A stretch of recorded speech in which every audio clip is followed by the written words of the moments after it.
Have you ever looked at someone who seems to live surrounded by answers, protection, and open doors, and asked yourself, why does everything flow for them, while I only face resistance? Maybe you're trying to please God, but still feel stuck, tired, even invisible to Him. But what if I told you there's a way to attract God's favor into your life, not through effort, but through faithfulness? Sometimes we silently wonder, is God seeing what I'm going through? You pray, you try to do the right thing, but nothing seems to happen. Meanwhile, others are living miracles, provision, open doors, and you feel forgotten. The truth is, many people have their hearts in the right place but still don't understand why blessings feel so far away. But what if the issue isn't your faith, it's how you're walking? Attracting God's favor has nothing to do with rituals, formulas, or trying to earn it. It has everything to do with faithfulness, with small attitudes that touch His heart. And when that happens, even deserts can become paths of transformation. In this video, you'll learn what truly attracts God's favor, based on the Bible, real-life examples, and in a simple and direct way. Maybe what you're missing isn't strength, but direction. And today, you're going to find that direction. Some people just seem to carry something different. Everything works out, doors open, answers come at the right time, and many think, that person is just lucky. But what looks like luck is really the result of a life of intimacy with God. It's the reflection of spiritual choices, of a walk marked by faith, obedience, and a heart that seeks to please the Lord above all. The truth is, some people carry a certain light, a peace the world can't give, a grace that follows them in the details. These are people who've cultivated a faithful life, even without applause, even in silence. Psalm 1 describes this kind of person as a tree planted by streams of water, which bears fruit in season. It's not about having an easy life, but about living in a way that draws God's favor. Those who live this way don't rely on outside circumstances for security. Their trust is rooted in something greater. That's why they stay strong even in hard times. Obedience, faith, and fellowship don't make life easy, but they place us under promises that never fail. As Deuteronomy 28 says, if you listen to the voice of the Lord your God, all these blessings will come upon you. God's favor isn't the result of formulas, but of a deep relationship. It's not about doing everything right, but about surrendering to God's purpose. When your heart aligns with heaven, your life on earth begins to reflect that connection. But what does it really mean to be someone who attracts that favor? Being a spiritual magnet has nothing to do with charm or religious status. It's about someone who, even far from the spotlight, lives in a way that pleases God. They're not chasing rewards, they're living by faith. This kind of person draws divine favor because their heart is focused on things above. In everything they do, there's a sincere desire to honor God's presence.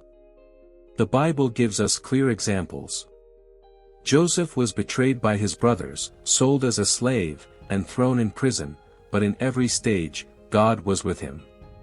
Because even in pain, he stayed faithful. And what was the result? Favor with men and a fulfilled purpose. The same happened with Ruth. Her loyalty to her mother-in-law and her trust in Israel's God led her to redemption. God's favor changes destinies. A spiritual magnet carries an atmosphere of faith. They don't have to chase blessings, blessings follow them, because heaven responds to obedience and humility. As Psalm 5 verse 12 says, "Surely, Lord, you bless the righteous, you surround them with your favor as with a shield." That protection isn't always visible, but it makes all the difference in life's outcomes. This kind of grace doesn't come from human effort, but from surrender. Proverbs 3 teaches us to keep faithfulness and mercy close to our hearts.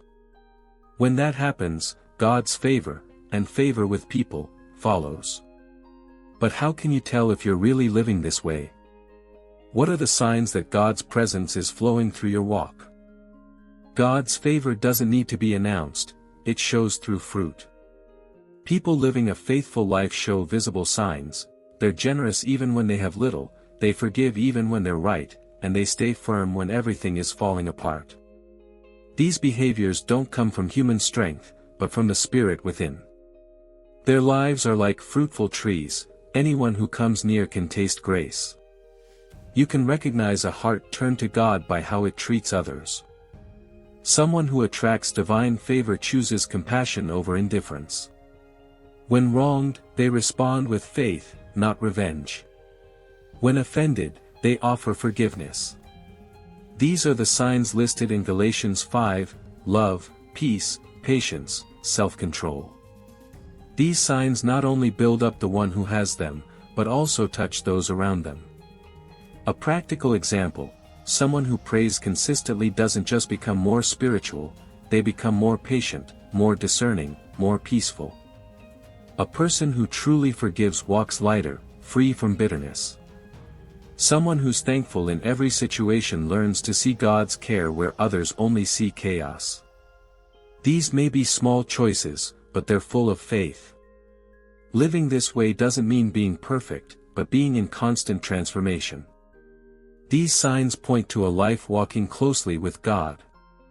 And the more these fruits grow, the more doors open, the more lives are touched, and the more God's presence is revealed. So how do we cultivate this kind of faithful life? Cultivating a faithful life is like tending a garden. It takes consistency, care, and deep roots. It starts with sincere prayer, not something memorized, but real, like a conversation between a child and their father. Praying every day, even for a few minutes, builds a steady bridge to heaven. And when that bridge is strong, God's direction becomes clearer and our hearts more sensitive. Reading the Word is also essential. A great place to start is the book of Proverbs, full of wisdom for everyday choices, or the Psalms, which teach us to pour out our hearts to God. Gratitude also shifts the spiritual atmosphere. Instead of complaining, start your day with thanks, even for what hasn't happened yet. That kind of heart opens space for God to move. Serving with joy also strengthens your journey. You can start small: listen to someone who needs to talk, help with a church project, visit someone going through hardship. God's favor shows up when we stop thinking only about ourselves. And forgiveness? It's freeing. Forgiving isn't forgetting, it's choosing not to carry poison in your soul. It opens space for the Spirit to heal. The more we reflect Jesus, the closer heaven gets to our reality. That transformation doesn't happen overnight, but it begins with simple, daily steps. And as we walk that path, we start to see fruit growing naturally. The fruits of a life that attracts God's favor aren't always things the world values, but they're treasures from heaven. The peace that surpasses all understanding can't be bought. And it's that peace that holds you together when everything around you is falling apart. Living under grace doesn't mean a life without problems, it means facing trials with courage, knowing God is in control. Someone living this way speaks with wisdom, chooses with balance, and holds on to hope even on hard days. Their relationships start to heal because they no longer react with anger but with gentleness. And their joy doesn't depend on what they have, but on who lives within them. This is the joy Jesus promised in John 15 verse 5, when we remain in Him, we bear lasting fruit. Another clear fruit is courage. Not the absence of fear, but the strength to move forward even while afraid, because you know you're not alone. God's presence becomes a constant companion, and the Holy Spirit begins to guide your steps with wisdom. That's why Romans 8 verse 28 makes so much sense: all things work together for the good of those who love God. And the more these fruits grow, the more your life aligns with God's original purpose. It's not about living to get blessings, it's about living in such a way that your very existence becomes a blessing. And when you experience that, you naturally want to keep growing. The journey with God doesn't end when He gives you something, that's when it truly begins. God's favor isn't a destination, it's a path. And that path requires ongoing surrender. It's not about perfection, but willingness. Willingness to turn back when you fall, to begin again when you stumble, and to trust when you don't understand. Those who remain faithful, even in the desert, grow from the inside out. You don't need all the answers. You don't need to look strong all the time. God isn't looking for perfect people, He's looking for sincere hearts. Sometimes, all He wants is for you to say, "Lord, I'm still here." That quiet kind of faithfulness is precious in God's eyes. And it's what keeps the flame of faith alive, even when the wind is strong. So if you feel far from Him, come back. If your faith has been shallow, go deeper. Start with small steps, a morning prayer, a verse a day, an intentional act of love. God honors every movement in His direction. And James 4 verse 8 is clear, when you draw near to God, He draws near to you. So tell me, have you ever experienced something that can only be explained as God's favor? And which of these attitudes do you want to start cultivating today? Because today's decision could open doors you never imagined. Now that you've learned what truly attracts God's favor, here's the real question: what will you do with this knowledge?